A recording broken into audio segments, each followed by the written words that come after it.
Bash league 2025-26 के आज के इस मैच के अंदर जो कि मैच नंबर 2 होगा इस सीजन का, यहां पर होगा मैच मेलबर्न रेनेगेड्स और ब्रिस्बेन हीट के बीच में साउथ जिलोंग के मैदान पर, जिसका नाम है सिमंस स्टेडियम। 15 दिसंबर को 1:45 पर यह मैच भारत के समय के हिसाब से स्टार्ट होगा, लेकिन वहां के लोकल टाइम के हिसाब से अगर हम बात करें तो सिमंस स्टेडियम पर बजे होंगे शाम के 7:15, जहां पर ऑस्ट्रेलिया में जनरली होता है कि पिचेस तो बाउंसी होती हैं, तेज गेंदबाजों के लिए मदद भी होती है पावर प्ले के शुरुआती 4 ओवर में, जो कि बिग बैश के अंदर आपको पता ही होगा 4 ओवर का पावर प्ले शुरुआती होता है, तो नई गेंद से तो हेल्प हमेशा वहां पर बनी रहती है। लेकिन रात के दौरान जब मैचेस होते हैं, जनरली अगर आसमान पर बादल नहीं होते तो मैच के आगे बढ़ने के साथ साथ खास करके सेकंड इनिंग के पावर प्ले में ज्यादा मदद होती है तेज गेंदबाजों के लिए। थोड़ा सा टेम्परेचर ड्रॉप होने की वजह से एयर का जो मॉइस्चर आता है वो गेंद को हिलाता है हवा में, यानी कि हवा में गेंद स्विंग होती है। लेकिन आज के इस मैच के दौरान जो फिलहाल वेदर फोरकास्ट है वो बताता है कि पूरे दिन के दौरान यहाँ पर आसमान पर बादल बने होंगे, तो वो जो टेम्परेचर ड्रॉप का एक इशू या फैक्ट आता है वो तो काफी हद तक निगेट हो जाता है। लेकिन जो आसमान पर बादल बने रहने की संभावना है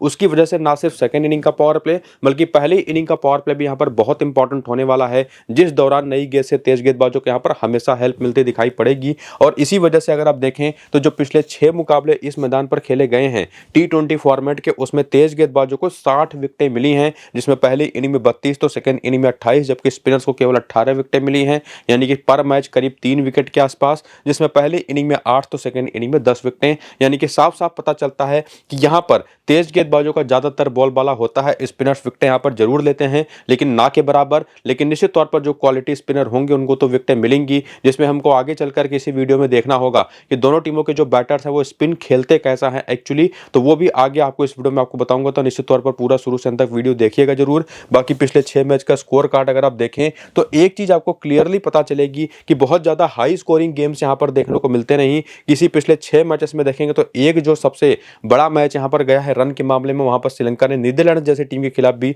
162 रन ही बनाए। बाकी इसके नीचे का ही स्कोरिंग लगभग हर मैच में रहा है, यानी कि 150 से लेकर के 170 के आसपास का स्कोर, जो कि दिखाता है कि पिच बहुत ही बैलेंस इन नेचर होती है। बॉलर्स के लिए अच्छी खासी हेल्प यहां पर शुरुआती पावर प्ले में होती है, जहां पर हर एक मैच के पावर प्ले के ओवर्स में अगर आप देखें तो ना सिर्फ रन्स कम बने हैं एक आध मैच को छोड़ करके, विकेटें काफी जम करके गिरी हैं, और रन्स तो आप देख ही पा रहे हैं बहुत हाई स्कोरिंग गेम यहां पर होते नहीं। और इवन अगर आप देखें पिछले इन 6 मैचेस में रिजल्ट्स को, तो 3 बार पहले बैटिंग करने वाली टीम 3 बार बैटिंग सेकंड करने वाली टीम जीती है, तो होता भी ऐसा है। इस तरीके के मैदानों पर जो टीम बेहतर बॉलिंग करेगी वो मैच को जीतते दिखाई पड़ेगी, तो दोनों टीमों का बॉलिंग कॉम्बिनेशन भी हमको देखना काफी जरूरी होगा, खास करके वो बॉलर्स जो पावर प्ले और डेथ ओवर दोनों जगह पर बॉलिंग करते हैं। तो इस पिच रिपोर्ट की बेसिस पर और जो वेदर फोरकास्ट आपको ने बताया, कुछ हद तक कंडीशंस को समझने के बाद एक और चीज जो हमको देखनी पड़ेगी टॉस के बाद, वो ये कि जो फिलहाल वेदर फोरकास्ट है क्या उसी तरीके का मौसम उस टाइम पर होगा या नहीं, वो आपको मैं टेलीग्राम और व्हाट्सएप चैनल पर टॉस के बाद बताऊंगा। साथ ही साथ अपनी फाइनल टीम भी आपको प्रोवाइड करवाऊंगा टेलीग्राम और व्हाट्सएप पर, और कोशिश करूंगा कि वहां पर अगर पिच रिपोर्ट आता है तो वो भी दे दूं। तो जाकर के टेलीग्राम और व्हाट्सएप को ज्वाइन करिए, लिंक आपको डिस्क्रिप्शन में और पिन कमेंट सेक्शन में इसी वीडियो के नीचे देखने को मिल जाएगा, तो लिंक्स को क्लिक करके टेलीग्राम और व्हाट्सएप को ज्वाइन करिए। फिलहाल जो प्लेइंग 11 या बैटिंग ऑर्डर दिखाई पड़ रही है मेलबर्न रेनेगेड्स की तरफ से आज के इस मैच में, उसमें जोस ब्राउन और टीम साइफर्ट आपको ओपन करते दिखाई पड़ सकते हैं, जहां पर जैक फ्रेजर मैकगर्क नंबर 3 पर, इसके बाद मोहम्मद रिजवान नंबर 4 पर, बाकी ओली पीक, इसके बाद विल सदरलैंड जो कि कप्तानी भी करेंगे टीम के, एक तेज गेंदबाजी ऑलराउंडर है, बाकी फर्गुस ओनील ये भी दाहिने हाथ के तेज गेंदबाज है जो थोड़ी बहुत बैटिंग भी कर लेते हैं। उसके बाद आते हैं टॉम रोजर्स, एक और दाहिने हाथ के तेज गेंदबाज जो T20 स्पेशलिस्ट हैं, बाकी Hasan Khan left arm orthodox bowler, Jason Behrendorff left arm medium fast bowler, और Adam Zampa leg spin bowler, जिसमें जेसन बेरेंडॉफ और साथ ही साथ अगर हम बात करें वहां पर फर्गुस ओनील, वो दोनों पावर प्ले में शुरुआत करेंगे, और एक आध ओवर आकर के उसी पावर प्ले के दौरान विल सदरलैंड आपको करते दिखाई पड़ सकते हैं। बाकी यही विल सदरलैंड और साथ ही साथ यहाँ पर जेसन बेरेंडॉफ और टॉम रोजर्स मिलकर के आपको डेथ ओवर की बॉलिंग भी करते दिखाई पड़ेंगे, जिसमें जंपा भी एक आध ओवर करेंगे। यानी कि ओवरऑल जिन बॉलर्स का नाम आपको मैंने दिया, जिसमें हसन खान की बात कर लें और फर्गुस ओनील की बात कर लें, तो ये 2-3 ओवर के आसपास करेंगे। बाकी बॉलर चाहे वो सदरलैंड हो, जंपा हो, बेरेंडॉफ हो, टॉम रोजर्स हो, या आपको फुल फ्लेजेड 3 से 4 ओवर की बॉलिंग करते दिखाई पड़ेंगे। बाकी बेंच पर कैलेब जेवल हैं, हैरी डिक्सन है, गुरिंदर संधू, कैलम स्टोव है लेफ्ट आर्म चाइनामैन बॉलर, और उसके अलावा ब्रेंडन डॉगेट और नेथन लॉयन भी हैं स्क्वाड के अंदर, लेकिन ये फिलहाल दोनों अवेलेबल नहीं रहेंगे आज के इस मैच के लिए, क्योंकि फिलहाल एसेज के लिए अपने ऑस्ट्रेलियन टीम के साथ ये जुड़े हुए हैं। और इसके बाद आगे बढ़ते हो अगर आप यहाँ पर चाहें तो करियर के आंकड़े भी देख सकते हैं हर एक उस मेलबर्न रेनेगेड्स के प्लेयर का T20 फॉर्मेट के अंदर, जिसका आप देखना चाहते हैं यहाँ पर, जिससे आपको हर एक प्लेयर का एक्सपीरियंस पता चलेगा T20 फॉर्मेट में। जहां पर आप देखेंगे कि जैसे जोस ब्राउन ने 40 T20 मैचेस में 23 के एवरेज से 945 रन बनाए हैं, जिसमें पहली इनिंग के बैटिंग एवरेज 29 है, तो सेकंड इनिंग का केवल 16 है, जो दिखाता है कि जनरली ये पहली पहली इनिंग में ज़्यादा बेहतर खेलते हैं। उसी तरह से बॉलर्स का नाम अगर मैं लूँ तो बॉलर्स के भी वो सारे आंकड़े आपको देखने को मिलेंगे जहां पर उसके मैचेस की संख्या और विकेटों की संख्या तो दिखाई पड़ेगी ही, साथ ही साथ पहली इनिंग में और सेकेंड इनिंग में बॉलिंग का स्ट्राइक रेट क्या रहा है, यानी कि हर एक मैच में उस पर्टिकुलर इनिंग के अंदर एक विकेट निकालने में कितनी गेंदें इनको लगी हैं पूरे करियर के दौरान, उसका भी डेटा आपके सामने। तो पूरा वीडियो को रोक करके शुरू से अंत तक जरूर देखिएगा। इसके बाद आकर के रिसेंट फॉर्म देखिए जहां पर आपको दिखाई पड़ेंगे कुछ बड़े बड़े नाम, जैसे एक तो टिम साइफर्ट हैं जिनका अगर आप रिसेंट फॉर्म देखें तो ओवरऑल काफी ठीक ठाक फॉर्म में है। रन्स इन्होंने रिसेंट टाइम में बनाए हैं, हालांकि बहुत बड़े बड़े स्कोर नहीं है लेकिन लगातार शुरुआत अच्छी देते दिखाई पड़े। जबकि जोस ब्राउन एक ऐसे प्लेयर जो फ्लैशी शॉट्स खेलते हैं आते ही, और इसी वजह से अगर आप इनके रन्स देखेंगे ना तो बहुत ज्यादा कंसिस्टेंसी के साथ आते दिखाई नहीं पड़ेंगे। यहाँ पर एक 24 रन है, यहाँ पर एक 68 रन है, फिर यहाँ पर 26, यहाँ पर 52। बीच की ज्यादातर इनिंग्स अगर आप देखेंगे तो ये फ्लॉप होते दिखाई पड़े हैं। और इस तरीके के मैदानों पर जहां पर शुरुआत में तेज गेंदबाजों के लिए हेल्प है, तो अगर आपकी किस्मत अच्छी है तब तो ये चल जाएंगे, वरना ज्यादातर मौकों पर आपको आउट होते दिखाई पड़ेंगे। और वही सेम चीज जैक फ्रेजर मैकगर्क के साथ भी, जिनका करियर निश्चित तौर पर बीच में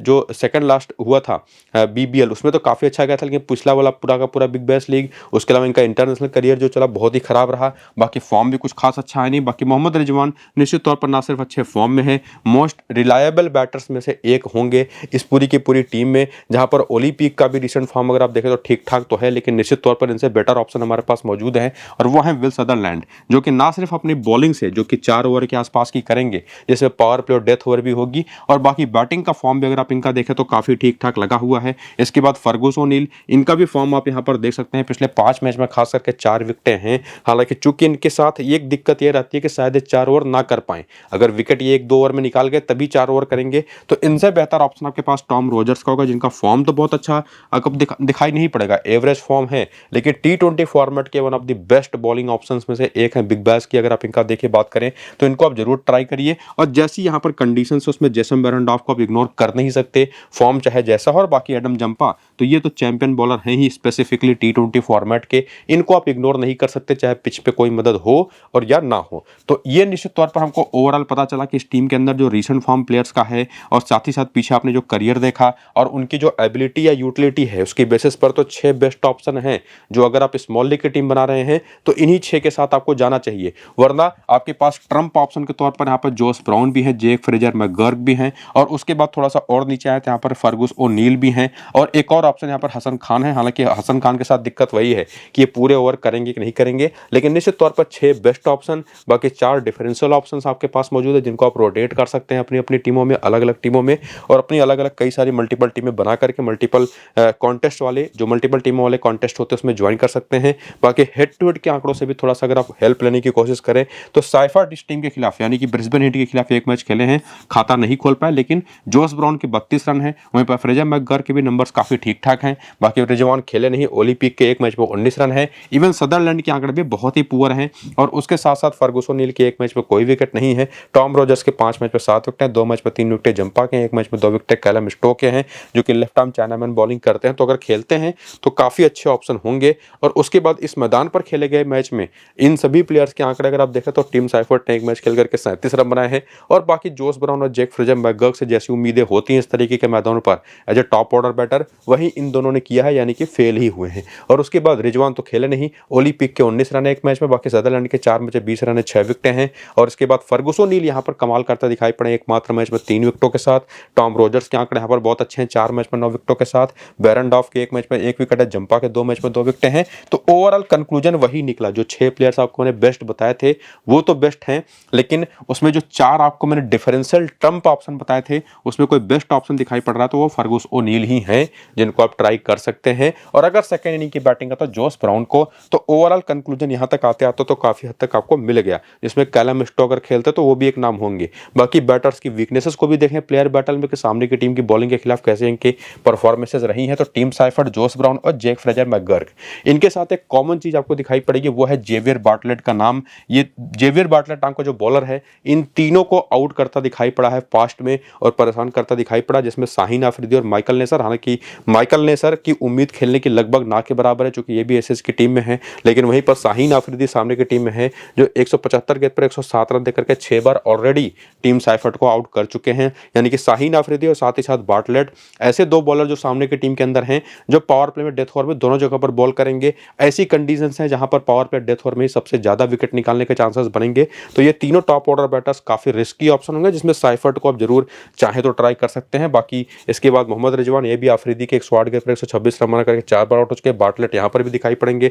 बार्टलेट आपको सदरलैंड और साथ ही साथ नेसर भी आपको सदरलैंड के खिलाफ दिखाई पड़ेंगे। हालांकि नेसर जैसे मैंने आपको बताया शायद ही खेले, बाकी रिजवान को भी बार्टलेट ने एक बार आउट कर रखा है सस्ते में। हैरी डिक्सन, माइकल नेसर पर एक बार सस्ते में आउट हो चुके हैं। तो ये दिखाई पड़ता है कि ये जो ब्रिस्बेन हीट की टीम है ना, इनके पास शाहीन आफरीदी, जेवियर बार्टलेट और माइकल नेसर जैसे 3 ऐसे नाम हैं जो कि परेशान ना सिर्फ करते रहे हैं सामने की टीम के बैटर्स को, बल्कि यही तीनों आपको पावर पे डेथ ओवर में भी मेजॉरिटी ओवर्स करते दिखाई पड़ेंगे, पूरे 4-4 ओवर, जिसमें left arm orthodox bowler Matt Kuhnemann भी है, ये भी लगभग 3 से 4 ओवर करेंगे। और बाकी देखें तो जैक वाइल्डरमथ भी हैं जो कि बॉलिंग ऑलराउंडर हैं, ये भी 3 से 4 ओवर बॉलिंग करते दिखाई पड़ सकते हैं। और थोड़ी बहुत मदद आपको यहाँ पर नेथन मैक्सवेनी की तरफ से मिलती दिखाई पड़ सकती है जो कि ऑफ स्पिन बॉलर हैं। और बाकी आपको ओपन भी करते दिखाई पड़ेंगे कॉलिन मुनरो के साथ। बाकी मैट रेंसो है, टॉम एल्सॉप है, मैक्स ब्रांट है, Jimmy Peirson wicket keeper batter हैं। तो ये ओवरऑल टीम है ब्रिस्बेन हीट की, जिसमें आपको मैं बता चुका हूं, क्लियर कर चुका हूं कि ये 3 सबसे मेन इंपॉर्टेंट बॉलिंग ऑप्शन है। ये 3 जो कि ना सिर्फ परेशान करते रहे सामने वाले टीम के बैटर्स को, और साथ ही साथ पूरे ओवर्स भी करेंगे।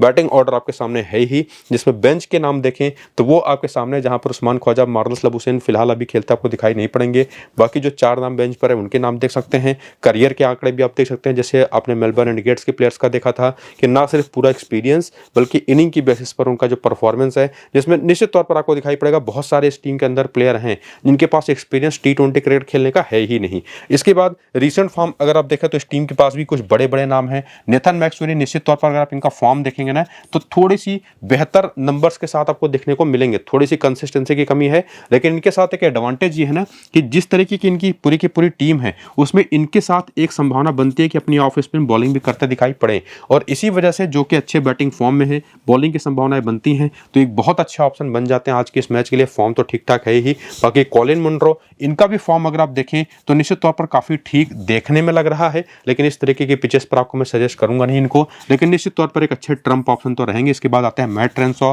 जिनको भी हालिया समय में अगर आपकी मेमोरी में हो तो इंडिया के खिलाफ टेस्ट मैचेस में बहुत अच्छा करते दिखाई पड़े थे और बहुत अच्छे फॉर्म में है भी। अगर आप इनका रिसेंट फॉर्म देखें तो ये एक one of the best option batting section में से इस टीम की तरफ से दिखाई पड़ेंगे। बाकी टॉम एल्सॉप हैं, मैक्स ब्रांट है, जिमी पियर्सन है, जिनके साथ आपको कंसिस्टेंसी नाम की चीज देखने को मिलेगी नहीं। इसके बाद आते हैं इनके बॉलिंग ऑलराउंडर जैक वाइल्डरमथ, ठीक विल सदरलैंड जैसे ऑप्शन जो सामने की टीम के कप्तान भी हैं, वैसे ही जैक वाइल्डरमथ इधर से होंगे, जो ना सिर्फ आपको 3 से 4 ओवर की बॉलिंग तो करते दिखाई पड़ेंगे ही, बैटिंग से भी अपने हाथ दिखाते पड़ सकते हैं, जबकि इस टीम की बैटिंग ऑर्डर थोड़ी सी कमजोर दिखाई पड़ती है। इसके बाद माइकल नेसर अगर प्लेइंग इलेवन में खेलते हैं तो निश्चित तौर पर ठीक ठाक फॉर्म में तो अच्छे ऑप्शन होंगे। बाकी शाहीन आफरीदी और बार्टलेट के नंबर्स तो आप चाहें तो देख लीजिए, बाकी एक्सपीरियंस आपको मैं पिछले नंबर्स के बेसिस पर क्लियर कर चुका हूं, ये 3 बेस्ट ऑप्शन होंगे। मैट कुहनेमान, हालांकि बहुत ज्यादा विकेट इनको रिसेंट टाइम में मिली है नहीं, जैसी ये पिच है यहाँ पर कुछ ज्यादा उम्मीद है भी नहीं, तो इनको मैं सजेस्ट करूंगा नहीं। बाकी जो बेंच पर नाम है उनका भी रिसेंट फॉर्म देखिए, जिसमें Ollie Patterson left arm medium pace bowler जो स्विंग कराते हैं गेंद को,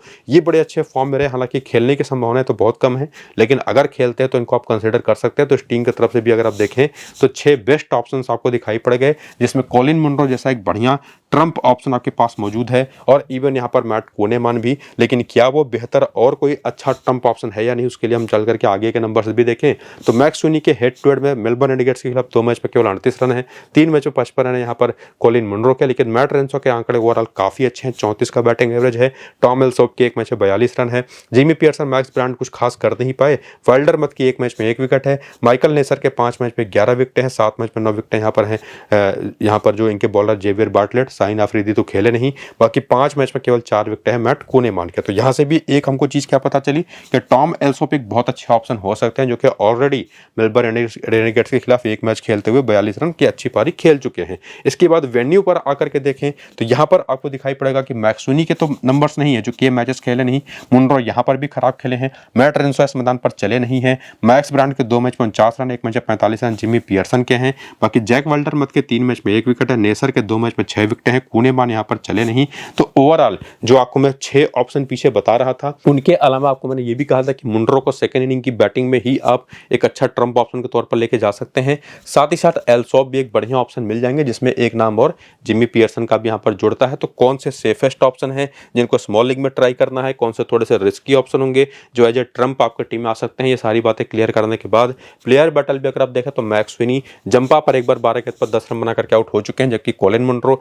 जंपा जंपा और बेरेंडॉर्फ दोनों पर काफ़ी ज़्यादा परेशान होते रहे हैं, जबकि मैट रेंसो और टॉम रोजर्स पर 33 गेंद पर 41 रन बना करके 2 बार आउट हो चुके हैं। इसके बाद जिमी पियर्सन और मैक्स ब्रांड के खिलाफ भी आपको बेरेंडॉर्फ और एडम जंपा का नाम आपको बार बार देखने को मिलेगा। तो ये दो बहुत ही अच्छे कॉमन बॉलिंग ऑप्शन सामने की टीम से हैं जो हमको यहाँ पर दिखाई पड़ते हैं। तो ओवरऑल अगर आप पूरी की पूरी एनालिसिस को यहाँ तक देख चुके हैं तो उससे एक बात तो क्लियर होती है कि काफ़ी हद तक मेलबर्न रेनेगेट्स की जो टीम है वो बेटर दिखाई पड़ती है ब्रिस्बेन हीट के मुकाबले में। लेकिन जैसी कंडीशंस हैं, जैसा वेदर फोरकास्ट है, उसके बेसिस पर ये भी कहना निश्चित तौर पर काफ़ी हद तक सेफ ही होगा कि जो फाइनल टीम बनेगी या कौन सी टीम फेवरेट होगी ये टॉस के ऊपर डिपेंड करेगा। तो टीम टॉस जीत करके क्या फैसला करेंगी, साथ ही साथ उसके बेसिस पर जो वेदर फोरकास्ट होगा, पिच रिपोर्ट अगर आता है तो वो कैसा होगा, साथ ही साथ अपनी मेरी फाइनल टीम क्या होगी, वो सब कुछ आपको मैं टेलीग्राम और व्हाट्सएप चैनल पर बताऊंगा। तो जाकर के ज्वाइन करिए। लिंक आपको डिस्क्रिप्शन में और कमेंट बॉक्स में पिन किया हुआ कमेंट है इसी वीडियो के नीचे, जाकर के देखिए, वहां पर लिंक है। टेलीग्राम और व्हाट्सएप के लिंक को क्लिक करके ज्वाइन हो जाइए। लेकिन उससे भी इंपॉर्टेंट है कि वीडियो शुरू से अंत तक पूरा देखिए। फिलहाल इस वीडियो को यहीं पर करेंगे खत्म। चलते हैं, नमस्कार।